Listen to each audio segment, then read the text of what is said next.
All right, welcome back. Today we're going to look at the existing home sales because that's a big home sales is a big part of the U.S. economy, and we'll look at the trend on that. We're also going to look at the ETF for ETH that might get approved. There's been a lot of rumors on that. We'll dive into that. Look at what might happen, what has to happen in order for that ETF to get approved. We're about 5 minutes away from existing home sales. I'll share my screen here in a second. But what else are we going to look at? Some market news, general market news. Also look at because the ETFs, in the news. We'll look at what recent policy policy news or what Trump has said about crypto if he were to get elected. And then also look at some thoughts I have around crypto regulation. I think that's fun. We've got NVIDIA earnings coming up, market close today. So that could have an impact on some of the AI plays in crypto. We have time. I might look at some business cycle stuff too. So let me share the screen. So I didn't do that. Getting better at this stuff, guys. Okay. Figuring out how to stream here. Window. Yes. Is that the one? What? No, I don't want to share StreamYard. There we go. All right. This is what I'm looking at. So this is a great website, investing.com, economic calendar. Has all the big events that are coming up as far as like fundamental economic news, macro news. And you can select here, like they've got tons of countries. So it's great little website. Check this stuff out. Man, I really like these live streams. If you haven't figured it out yet, I've got lots of thoughts. So it's tough to like put all that into like a single video. My videos get insanely long. So it's nice to like have like a medium where I can just kind of share my thoughts. And I also like answering questions. So let's look at the chart, what home sales have done. This chart kind of sucks, honestly. It only goes back to 2020. But you can see these are existing home sales. That's what's coming out today. And existing home sales spiked during coronavirus. Apparently nobody had anything better to do than to buy a house. Remember, everyone was migrating from big cities that were kind of locking down their residents to out in the country in the U.S. here.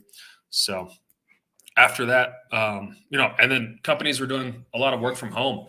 Like, right, they let a lot of people because they closed down offices. So people would move and work remotely. And like people moved to like Idaho, Montana. I had friends move to Montana, Texas, and Florida were big ones. So especially South, also like Arizona, I think got a pretty decent influx.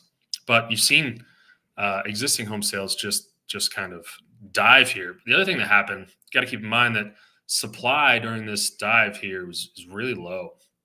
So I think part of it was that there just wasn't a lot of homes on the market. We went from just about 7 million a month down to what's our low here? It's about 3 million. That's a lot. So if you look at the housing market, there's a couple of housing market guys I follow do a good job showing what current inventory is, and in spots, inventory has been picking up. I mean, in general, inventory has been picking up from the 2021, 22 area, but there's just not a lot of buyers at these higher mortgage rates.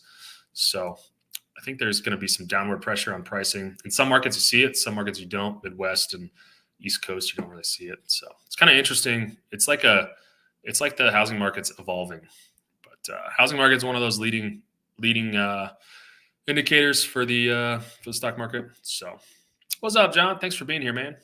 Thanks, dude. I appreciate you. Yeah, we could definitely take a look at P&G. Let's wait for these numbers to come out because I'm really curious to see what they're going to say. Forecast is 4.2. You see, we had a little bounce there. So I think the question is, do we keep it up here, or do we kind of fall? So I had a rental property, but I just sold it this spring.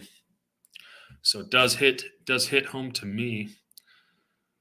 Let's see. Apparently it should be reported, but it's not. I kind of saw the writing on the wall with the housing market, so I wanted to get out. Probably got out a little early, but it's all right. Better got out early than late. And I'm in Denver, so it's a very overinflated market, in my opinion. Come on. Come on. Are you late? You're late. Yeah, so I got out just because I only had one rental property. Oh, there we go. 4.14. Yeah, it missed. It missed. They revised the previous month up. That's what the green means over here. So it did miss. Looks like we're continuing to head down on on home sales. I haven't looked at mortgage. That's curious. I haven't looked at mortgage rate applications lately. So we had two misses in a row, and the thing is, like, this is supposed to be the hot time during real estate, right? Like in the summer. So let's see. So John, you asked why to exit real estate. I had one property, and then I went full time in business, so I do like distribution. So I wanted some more like working capital for that, and I just think it's headed down over the next couple years.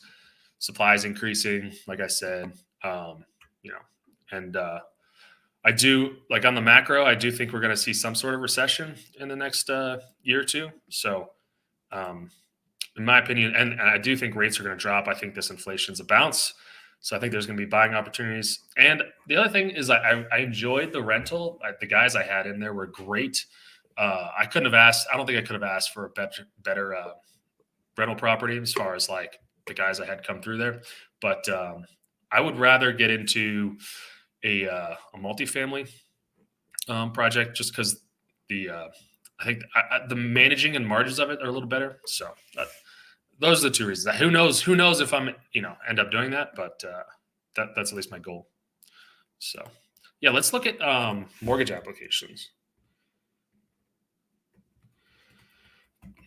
because that's like the precursor. That's kind of like the indicator to what the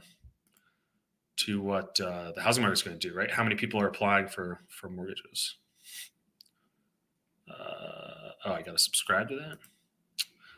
Is it a chart? Maybe it's on TradingView.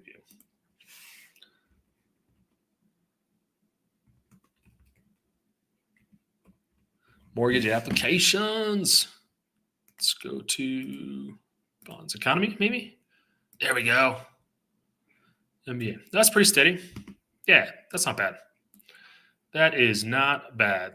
So mortgage applications are steady. I don't know the exact sources data. I guess Mortgage Bankers Association of America. So I'd assume it encapsulates most. It looks fine. There's no like trend here that I see.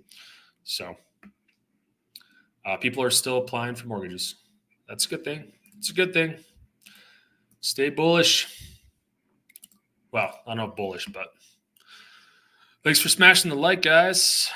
What's up? Crypto Olivia, thanks for stopping by. Yeah, no problem, John. Thanks for the question. Analysis on Doge, man. So Doge, like my analysis on Doge, I haven't looked deep into it.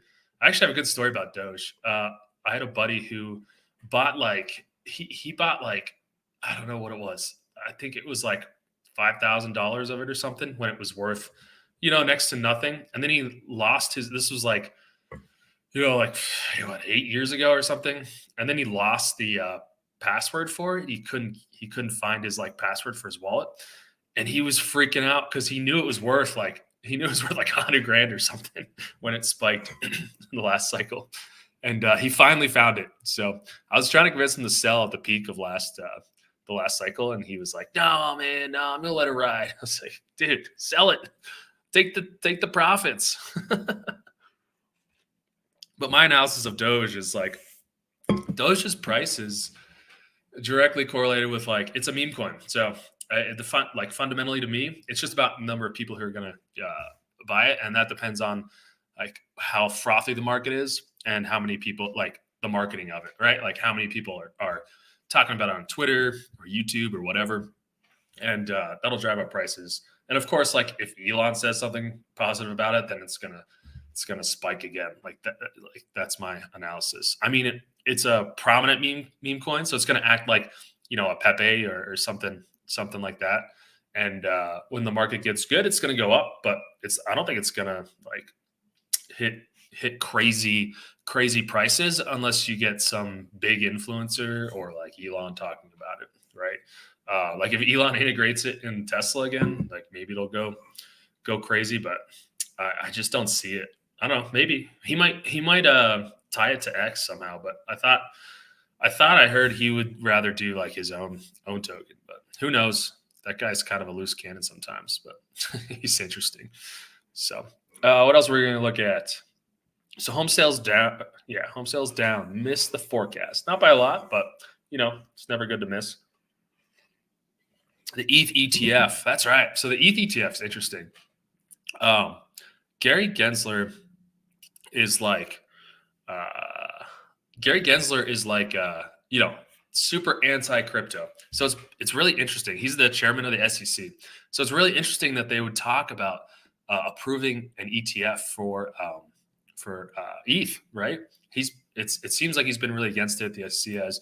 So the way it works is someone applies for an ETF, and then the SEC has 240 days to basically look at the application and either like reject it or give comments to change the structure of the ETF or how they're presenting it.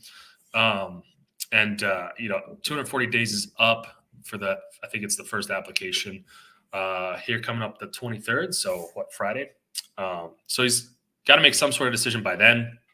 And I think the news came on, who was it? BlackRock or somebody, or Bloomberg, maybe Bloomberg. They had a prediction of how likely it was for that ETF to get approved, and they basically took it from 25% up to 75% because they were hearing some rumors that the SEC was going to approve it. So, I mean, fingers crossed. I think it would be good.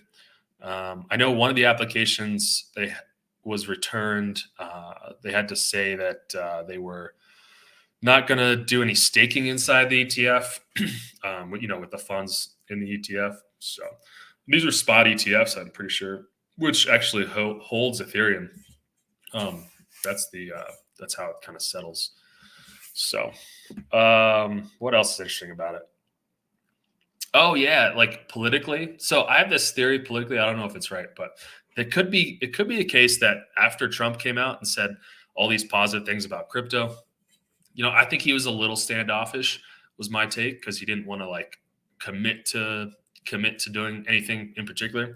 But like, say Trump gets elected, he's running on a platform that he's going to be crypto friendly, and I think that put a little bit of pressure on the current administration to maybe let some of these ETFs go through so they look a little more friendly.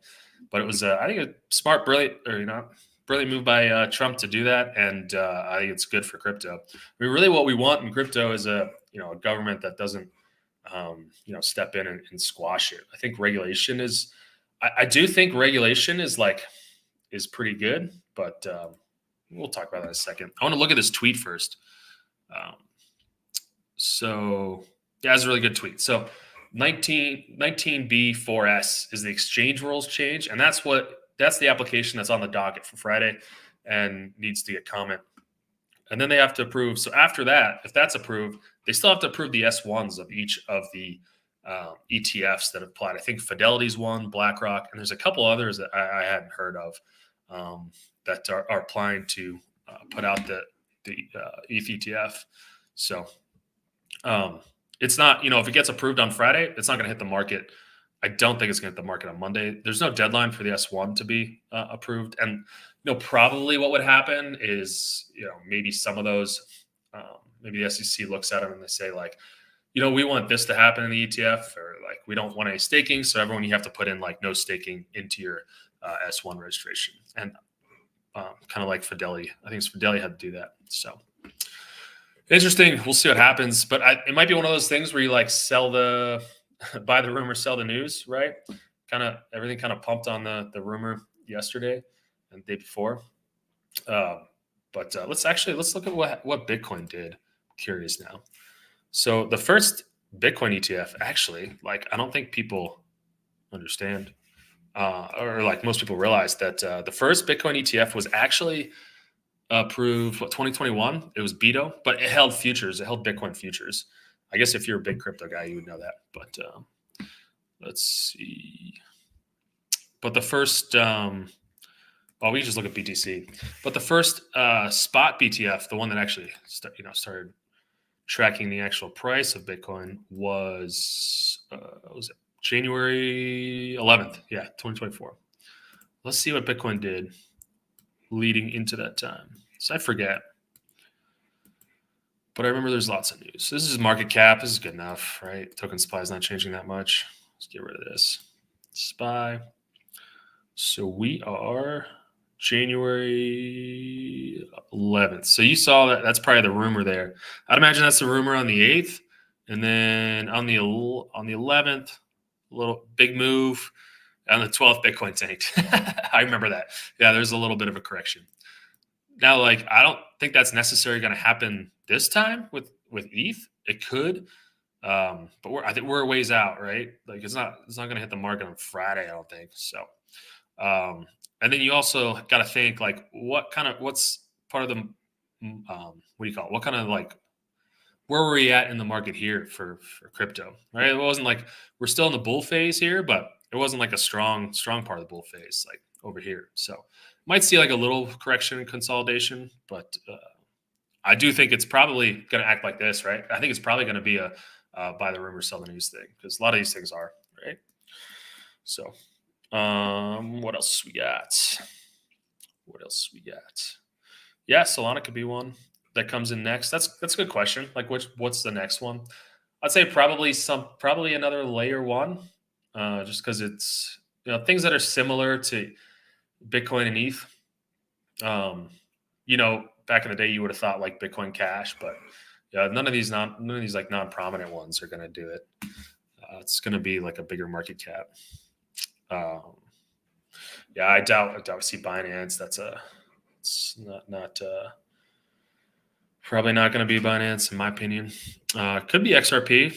I just don't, man. I don't get the XRP hype, but that's just me. I also am not a big like huge market cap guy. Possibly Cardano. I don't know. Cardano's more utility, but so is ETH. Yeah, I think Solana is probably a good pick. I'll probably put a lot of money on Solana, honestly. Makes a lot of sense.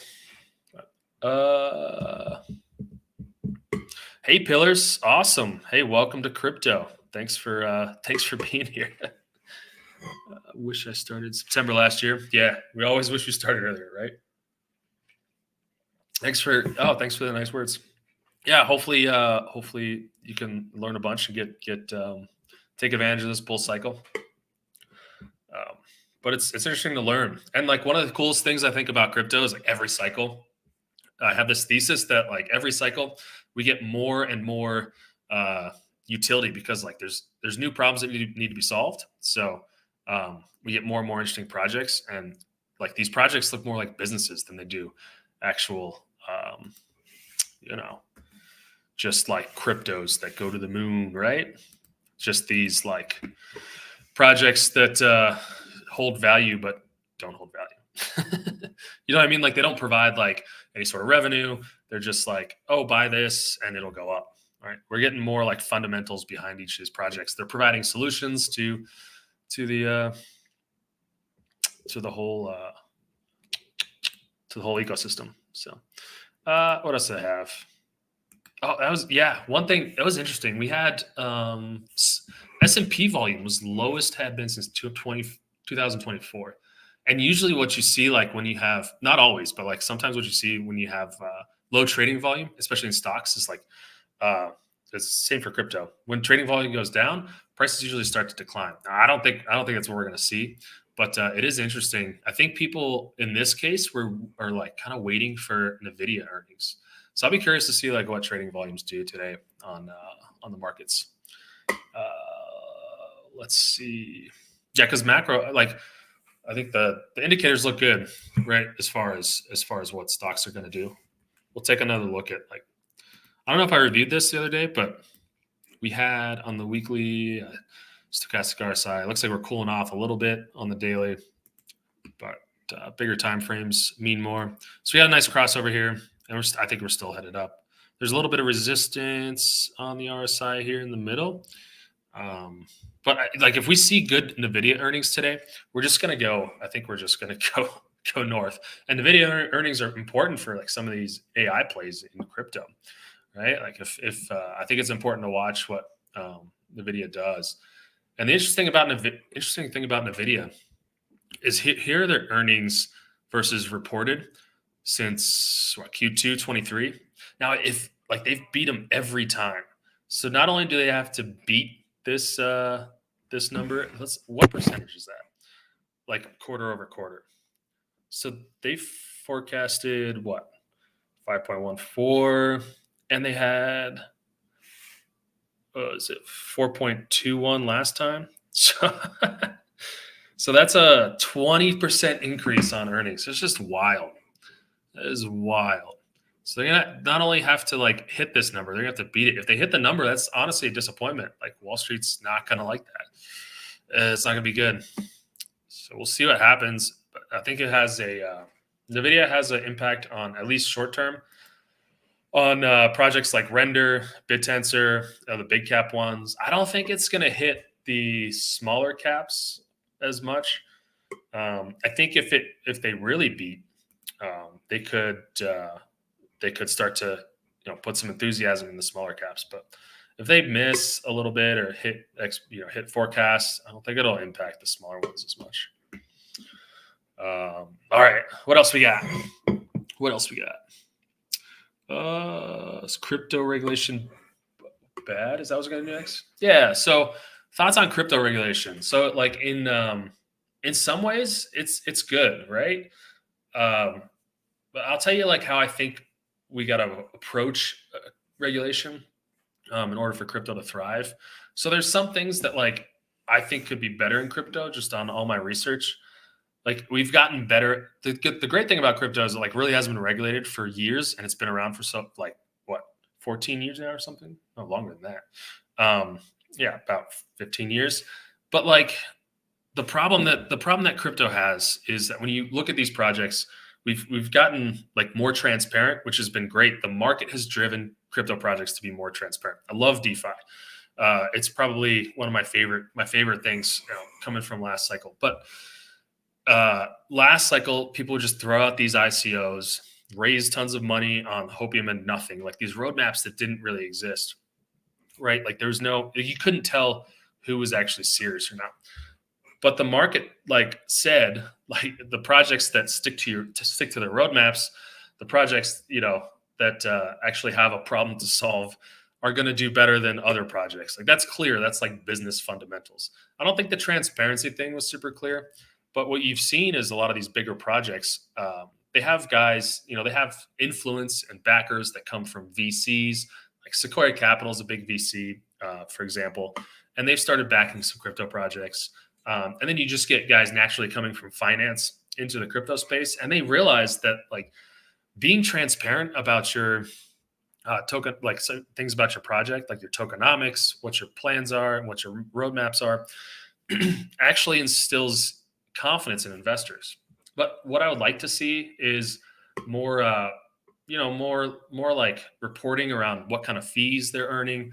Like it's really easy to find the fees and revenues of a DEX, but it's not as easy to find that kind of stuff if it's a technology that's not, if it's a project that doesn't do like trading and stuff, right? So I would love to see more transparency around that. I would also love to see more transparency around teams. I know you can track teams down and figure out who they are and what they do, what they're, and stuff like that. But some projects are a lot better at it than others. And I think GFI is a pretty good example of like transparency. Well, I don't know if it's all on the website, but there are a lot of projects that have their teams listed and their backers listed. Now, but there's like this thing they do where they say, oh, here are my partners. So people assume that they're financial backers when they're really not. You'll always get that stuff. But anyway, that's why I think transparency is good. And, if regulation could promote that, I think that's good, especially around like earnings. That's the one thing we're missing, like DAOs. DAOs are really good too. I think DAOs are like the public companies of crypto, because the DAOs, in DAOs, like if you don't know what a DAO is, it's decentralized. What is it called? I don't even know what it stands for anymore. But basically, it's a group of people who help decide the direction of the project, and they basically make proposals to change things in the project. So it's basically like having a board of directors, right? They're like, okay, someone gets an idea. They're like, hey, we want to do this, and then all the token holders come in and they vote for that idea. They either vote, yay or nay. So it's more of like a community based decision. It's a lot like how it's very similar to how a company runs. But I think that's like the path forward. Now, like what could be bad about regulation, right? Obviously, regulation can stunt technology and prevent it from progressing. And what I think is different about crypto that like regulators need to understand is that when you have a technology like this, like you got to look at like what the technology does well. Morning, CD. What's up, man? So blockchain increases, right, like trust between parties, and it's lightweight in the sense that like it doesn't cost a lot to gain that trust, right? It's like low cost trust. So and then you can have, we see it in every level layer one project, right, or layer one blockchain, right? Like if you have a community come together and say like, whenever somebody is a bad actor, you basically throw that person out of, throw that node out of the community. And that's a way that like the community where before, like you just couldn't have that trust, right? Because you couldn't like sign these transactions. You didn't know who it was coming from. But so the point is that like crypto does trust really well, right? And that's something that's unique to the crypto industry. But what it would allow like regulators to do is, instead of saying like, applying old financial rules that are a little overbearing in the crypto space, they could say something like, hey, like at this size you need to have some sort of DAO or something. Like I don't think that's what they'll say, but putting in place things that basically protect investors by making the project better, like that's the way that regulations work well with business and industry. And you could say DeFi is not business, but like it like fundamentally is very similar to business, right? The way it's structured, like it provides a service or product to customers and investors. So yeah, I think I just hope that there's enough smart people that get into either lobby, like we've got the Mazzari guy and the Ben Armstrong, or is that Ben Armstrong? Yeah, Coinbase guy, and those guys can really go to bat for the crypto industry and help create these regulations that are beneficial and allow like blockchain to prosper instead of killing it. Because if you apply like old financial regulations and try to like dox absolutely everybody, it's probably going to get a lot of pushback, and I think that would kind of kill the industry. Now, one thing that has one example of this, of like how the community can protect investors, is the project oGPU, which I'm following and investor in. They're issuing a new token standard, and they haven't come out with exactly what it is yet. But basically, what it's going to do is it's going to allow whenever it's going to prevent a lot of scam coins, because they're going to have when you launch your token, basically how it works is you can launch the token on their chain. They've got layer one, and you launch it and you say, hey, I'd like to launch this token. You put up some funds as kind of like upfront, say, hey, I want to launch these tokens. Here's like $1,000 or whatever. And then it goes to a community, and the community votes on whether this project should be approved or not. And I think oGPU will have some analytics tools to kind of help you make the decision. But basically, the community decides if this project's a scam or not before it launches. And the problem Solana's had is they just launched all these freaking meme coins, and like there's no, I mean it's like community regulation, right? It's like trial by of your peers, right? The community is deciding if a project is a scam or not, and that should cut down significantly on the number of scam tokens that people create just to pump them up a little bit and then rug their investors. Now, I think a lot of people understand that these scam coins are rugs, but like still like it's just non-productive use of money, in my opinion, and time. Like I'd rather see, 2 really good projects than 1,000 meme coins. I do think it like focuses the community in a better like road, right? Go down a better path where we're actually creating products. I love being more productive. So those are my thoughts on regulation. Initial anyway. Utility. What's up, Pillars? Just changed careers. Oh, awesome, Pillars. What did you change your careers to? I don't think I have any other Florida projects. It's a very unique project. I think Chainlink's very similar. I'm sure there's some others out there. I think I came across one. But Florida's pretty strong. I think Florida's established. That's why I like them. They already have people buying their products and their bots. Licensed private investigations. What is that? Do you do like so you're like a PI? Oh, from construction. Oh, nice, man.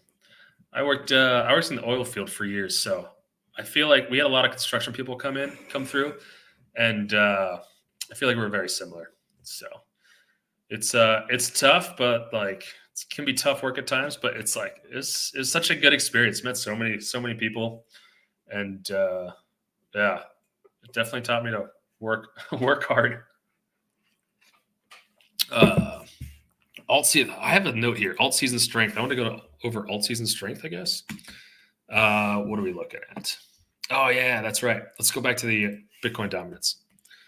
So I was curious. I was just sitting here curious about, because I mentioned this last stream I did, like how strong is this alt season going to be? Now both these last 2 alt seasons were like 40%, and this one in 2017 is a little funky because basically, I guess, maybe we should measure from the top here, because it's basically when you had like really, like functional utility altcoins come on the market. Before that, it was just like a bunch of other Bitcoin knockoffs, right? Just trying to do Bitcoin better, but they all obviously failed. So that was like a 63% drop in altcoin or in Bitcoin dominance. This one was 45. So if we take that, and project it out, what will we see this time? So 45, 69. So that's like a 60-ish% knockoff on the previous one. So yeah, I mean, this time we'll see like 27, 25 if that trend continues. And who knows, but you would think like it's very similar to what happens in a maturing market, right? You just get the thing, like fundamentally what happens is you get more projects. So it's all kind, and first of all, you get like, if you start from zero, adding a little bit, right, to the other side of the other side of the equation, it's just like division, right? It's going to be a big increase at first when you add a little bit, and then it kind of asymptotics out. So it makes sense. When you get more projects, I think everything's a little more diluted. I do think we'll still see a great alt season, but yeah, we might only see like 25%, 30%, which would take us back down to here. But like, I would assume we'd go lower than the lowest low over here. Well, no, we didn't last time. So Bitcoin's actually shows strength against the total crypto market, which is wild to me. I would have thought it'd be the other way around. So we'll see what happens. But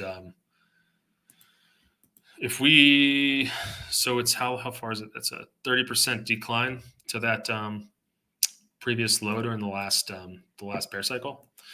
Yeah, so maybe we only see like a 25% decline in Bitcoin dominance this cycle.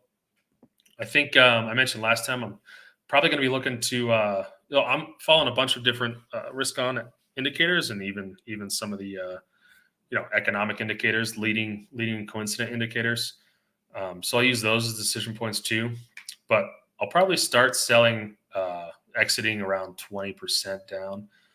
My initial target was like 25, but after seeing that, I think 20 is probably the way to go to be safe. Like noticing that pattern, because it's all about patterns, right?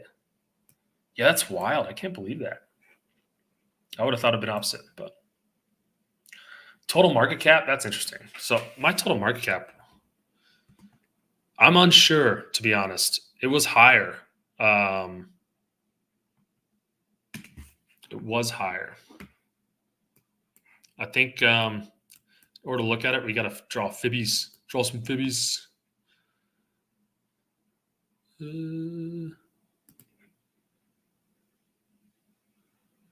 So I think we'll hit one of these fibbies, right? Like so right here we consolidate around the 0.78.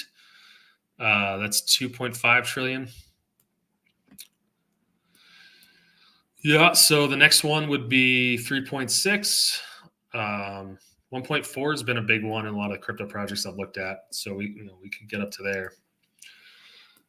Somebody I follow was drawing a trend line, but I don't know if that's the best way to do it, because we see some compression. We've seen compression in Bitcoin's market cap every cycle, right? Like it didn't go up as high of a percent as it did the previous time. Like it goes all the way back to kind of the beginning of Bitcoin.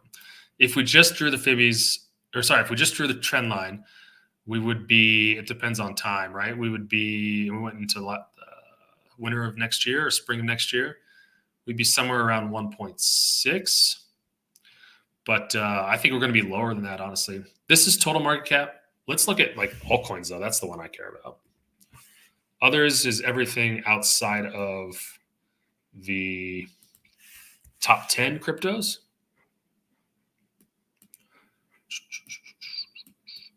Let's draw the Fibby.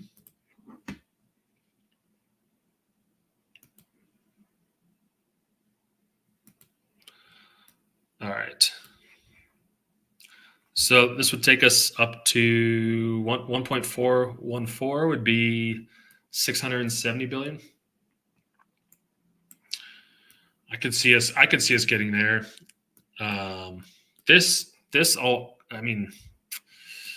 Thing is, like, this altcoin season went wild the previous cycle. Let's see. I think we're going to see like 4. It might be off the charts. Yeah, it's off the charts. So like the thing is we could easily go much higher than 1.4. Like even if we get compression of market caps in between cycles. And the thing was, like, we could do 1.7 trillion, which would be like double where we're at now. I think it just depends on like how long the rally lasts. So this is the thing. Like I had a great prediction this spring, and then I kind of realized that like last winter, I kind of realized like the economy didn't look great fundamentally. That's kind of when I decided to sell my house too. We kind of have to. It's better to be careful and err on the side of caution. Don't want to get caught, trying to catch a falling knife, as they say. I think usually, yeah. Anyway, so my decision is going to be based on multiple indicators, like not just where I think the total market cap is going to go.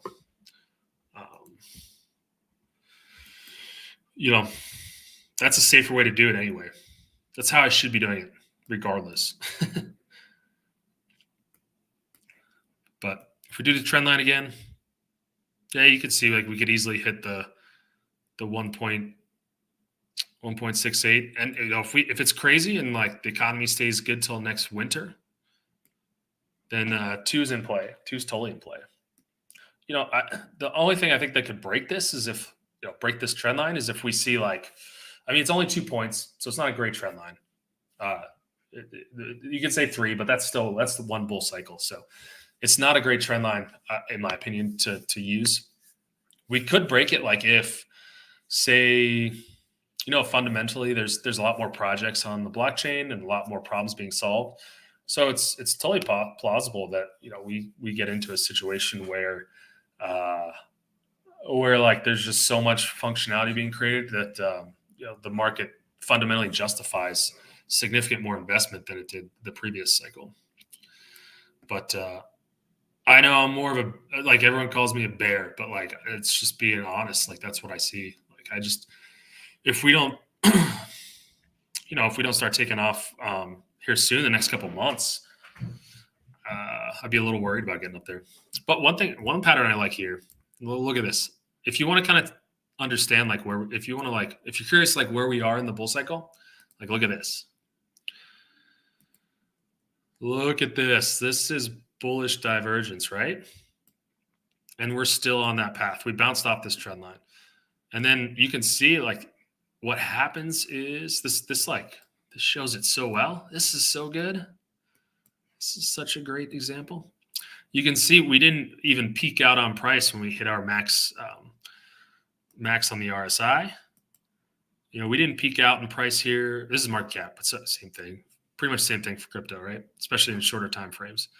We didn't peak out here until, it's actually better, sorry, 4:30.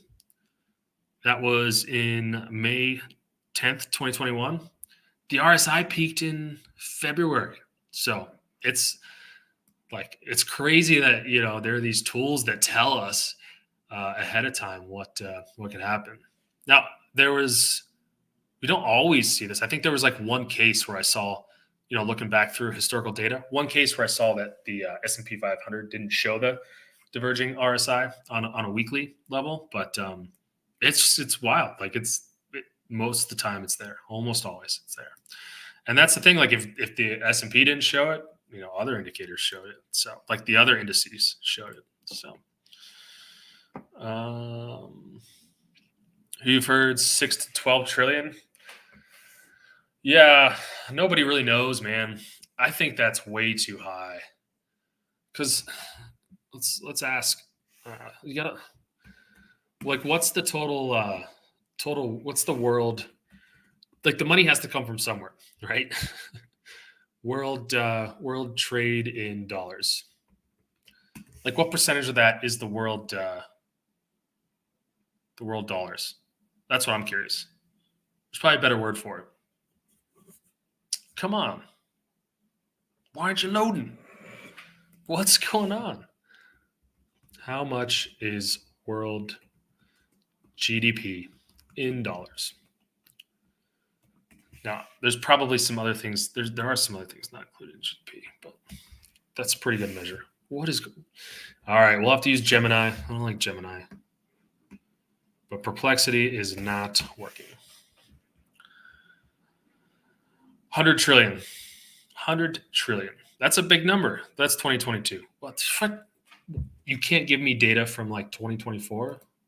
Jeez. That's so disappointing.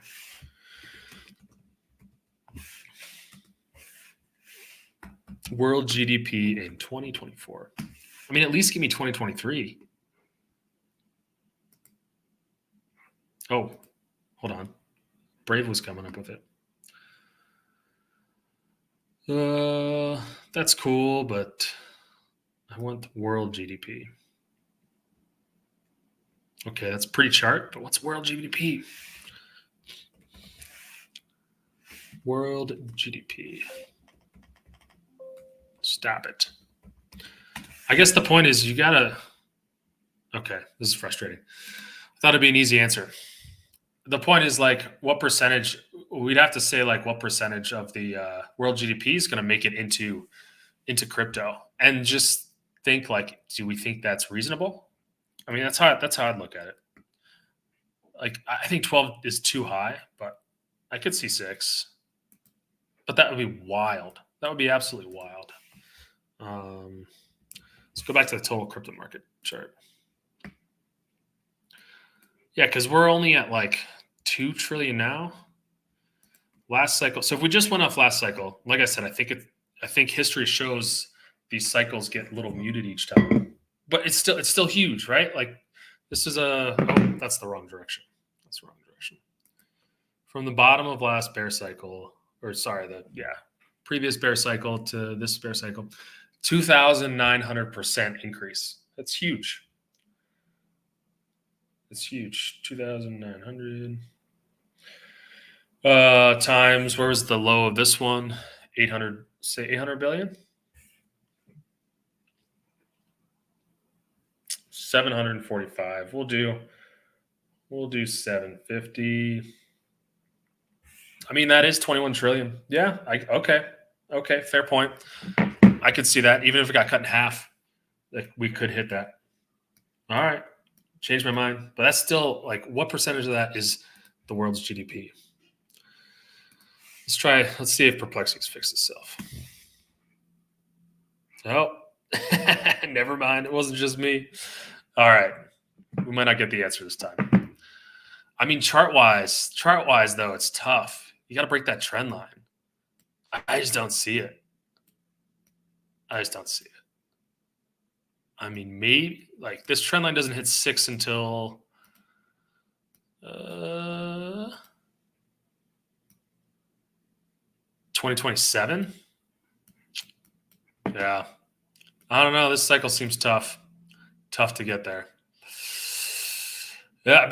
Before, I really liked using these kind of targets, these price targets to decide when to get out, but I just don't think it's I don't think it's the best way to do it.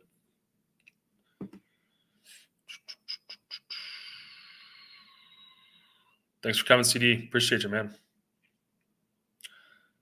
Thanks, man. 109 trillion projected. Yeah, so like 12% of all GDP going into the crypto market. Man, that's hot. That's a lot. I just don't think so.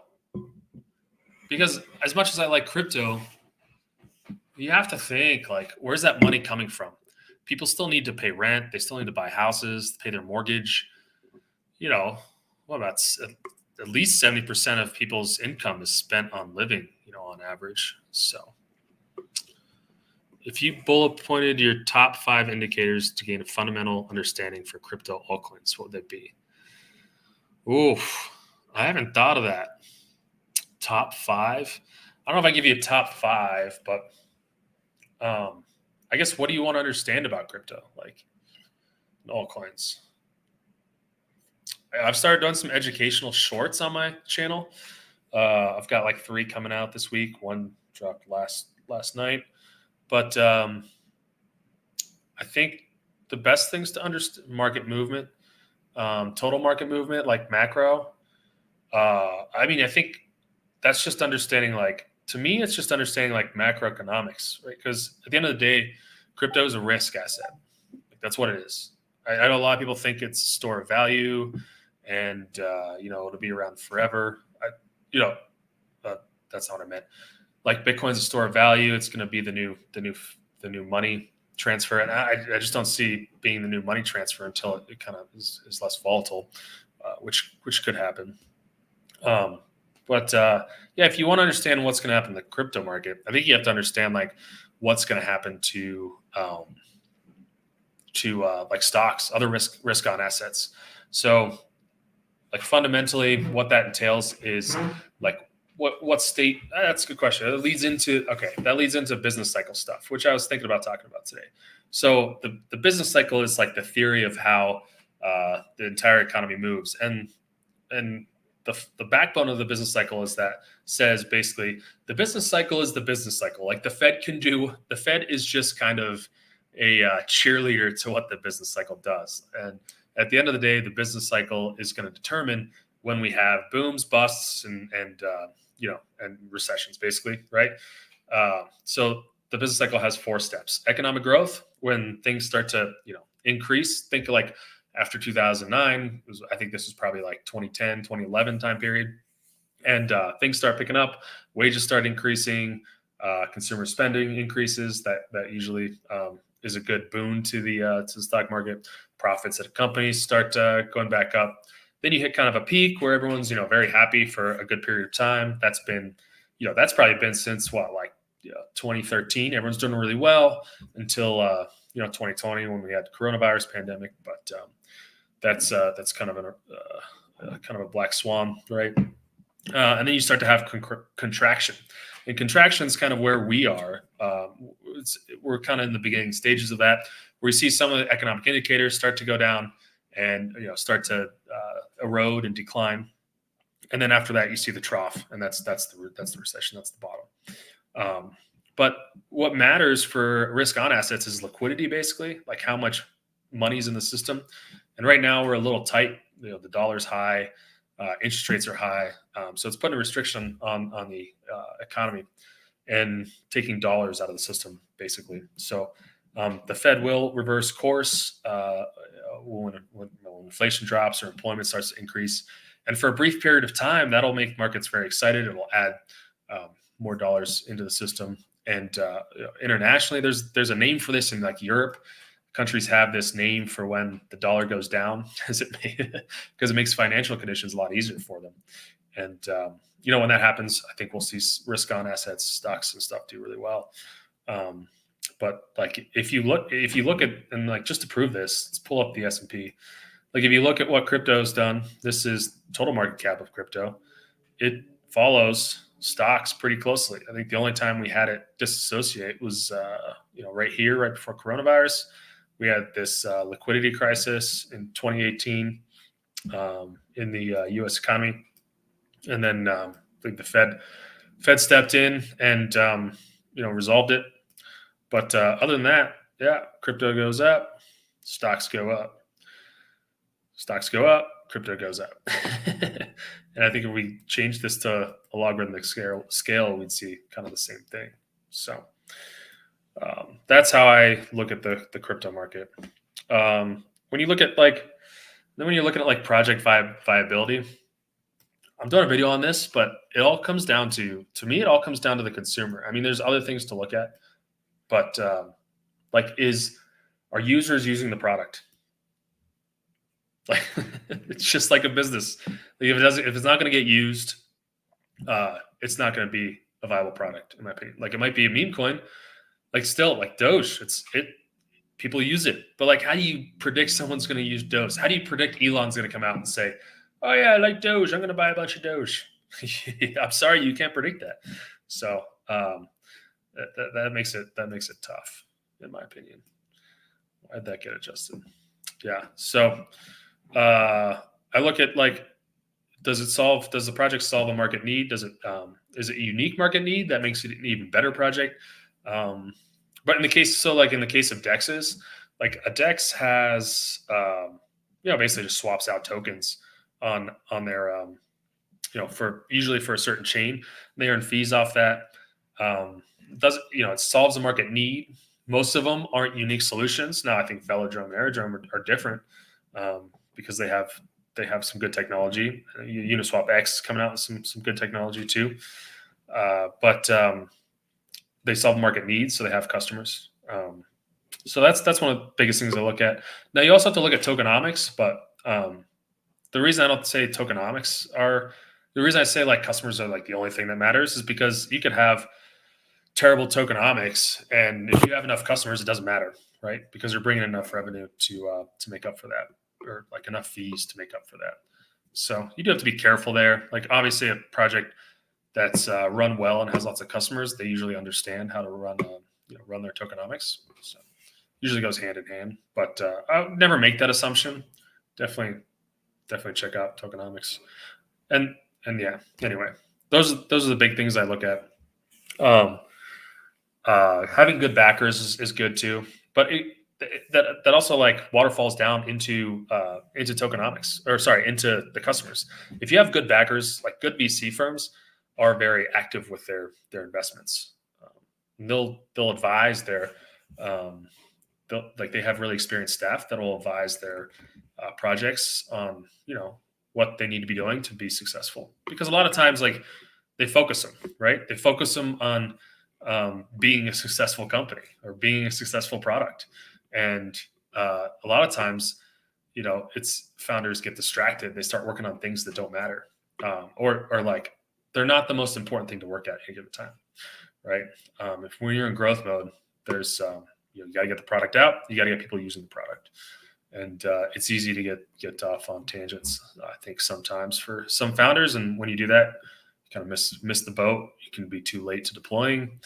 Some competitor could come in and beat you, or you can't bring in enough cash flow or fees to keep the project running. So You see how that waterfalls right down back to customers. It is right back to customers. Like everything ties into customers. I mean, maybe tokenomics doesn't, but that's like shares. But great leadership executes on their products. And so looking at the team, I think is important. It also depends on the level of project you're looking at. I think the bigger projects generally, this isn't always the case, but the bigger projects generally have the vote of confidence of other investors. So you can say like, it's probably a fairly safe project. Now I'd always like look into the project myself. We did a little review of this stablecoin and yielding product. It was a lot like Luna last live stream. And I didn't really those things are risky. You got to be careful because if the economics are off, someone could come in and arbitrage it, just totally tank you. So, just keep learning like what different niches are out there and what's interesting to you. So, all right, guys, I think that's all I got for today. I'm kind of getting hungry. Gonna go eat some breakfast. But thanks for being here and watching. And I'll if you guys like this, I might do some more of them. It's good platform to kind of show my research and share some thoughts. And I'll keep pumping out these project videos for y'all. So thanks for joining. Have a good day, and I'll see you guys later.